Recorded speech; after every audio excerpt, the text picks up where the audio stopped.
James Martinez stood at the observation deck of the Terran Resolve, watching the swirling bronze atmosphere of Kepler 442 through reinforced composite glass. The planet's magnetic field created aurora patterns that danced across its upper atmosphere, beautiful, deadly, and completely uninhabitable by conventional standards. His neural interface flickered with atmospheric data, temperatures exceeding 340 Kelvin at ground level, atmospheric pressure 4.2 times Earth standard, and oxygen levels barely registering at 0.03%. "The Zyphering Council will never approve your proposal," Emma Voss said, materializing beside him. Her holographic avatar shimmered slightly, a side effect of the quantum entanglement communicators struggling with Kepler 442b's electromagnetic interference. She was physically aboard the diplomatic station orbiting the planet, but her presence felt real enough. James didn't turn from the viewport. "They have to. The calculations are irrefutable. If we don't establish a gravitational dampening network within the next 14 months, the orbital mechanics will destabilize. 3 billion Zyphran civilians will die when their moon Talaxis collides with this planet."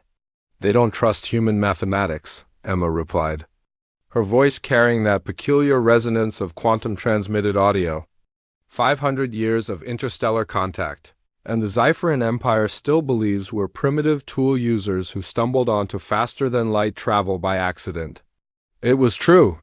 Humanity had been the joke of the galactic community since first contact in 2247, while other species had evolved naturally toward spacefaring capabilities over millions of years. Humans had bootstrapped themselves from planetary confinement to interstellar presence in barely 3 centuries. The Zyphrans, with their crystalline neural structures and innate understanding of quantum mechanics, found human dependence on external computers almost comically primitive. James finally turned to face Emma's avatar. "Then we make them trust us. The symposium starts in 4 hours. James. Emma's expression shifted, becoming more solid as her avatar's processing power concentrated on rendering emotional nuance. "You know what they'll say. What they always say?" He knew. In Zyphran culture, scientific authority derived from biological capability.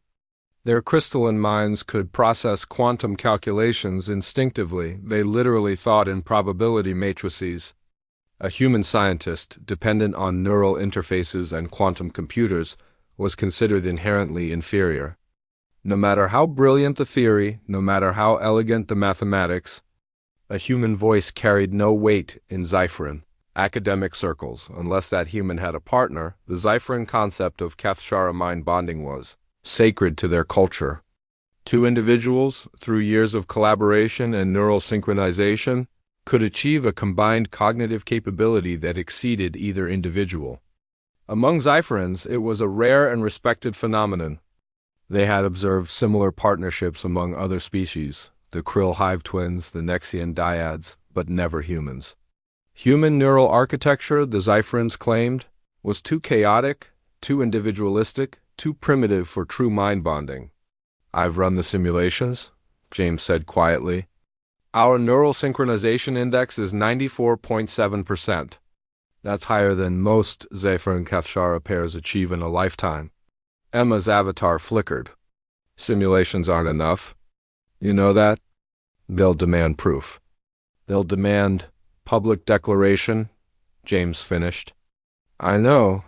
The silence stretched between them, filled only by the hum of the ship's fusion core and the crackle of electromagnetic interference from the planet below. For 3 years, James and Emma had worked together on the Kepler 442b crisis. 3 years of 20-hour work cycles, of finishing each other's equations, of knowing what the other would say before words formed. Their neural interfaces had synchronized gradually, organically, until their thought patterns had become complementary quantum states, distinct but entangled. It was scientifically fascinating. It was also terrifying. "If we do this," Emma said slowly, "everything changes. For both of us. The Council will examine us, dissect every aspect of our partnership.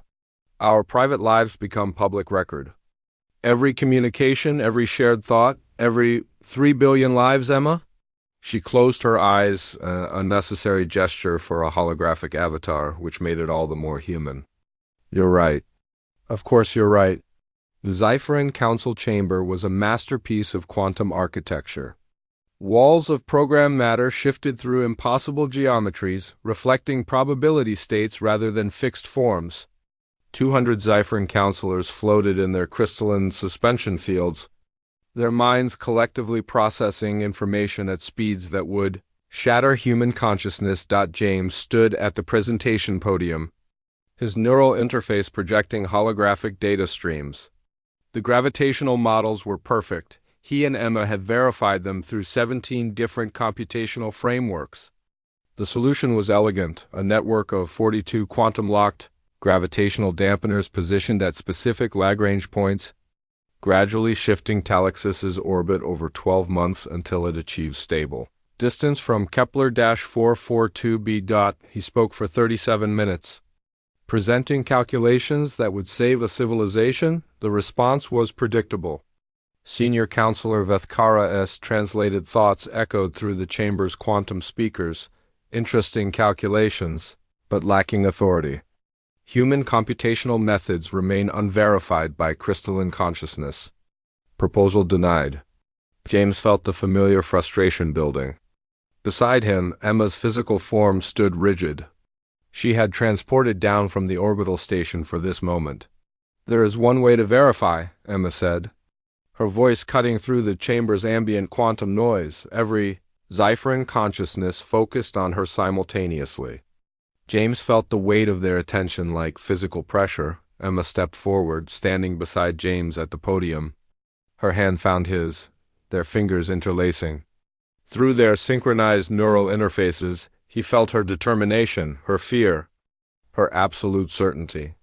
James Martinez is my Keth Shara, Emma declared, her voice carrying across the chamber in perfect Zypherin formal dialect. We are mind-bonded partners. Our calculations are jointly verified through synchronized consciousness. By the law of cognitive authority, our proposal demands council consideration. The chamber erupted into chaotic quantum transmissions. James felt Emma's hand trembling in his. He squeezed gently, sending reassurance through their neural link. Counselor Vethkara's crystalline form pulsed with rapid color changes. Humans cannot achieve Kethshara. This is documented fact. Test us, Emma challenged. Apply the standard verification protocols. Measure our neural synchronization. We submit to full cognitive examination.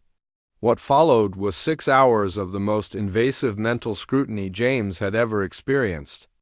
Zypherin consciousness probes mapped every neural pathway, every synchronized response pattern, every quantum-entangled thought process he shared with Emma.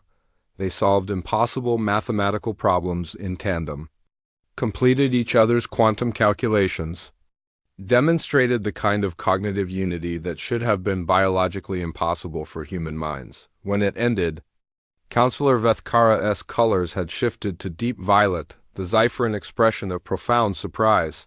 Verification complete. Neural synchronization index, 94.7%. Classification, authentic Kethshara bond. A pause. This changes everything we understood about human cognitive potential. The proposal passed unanimously.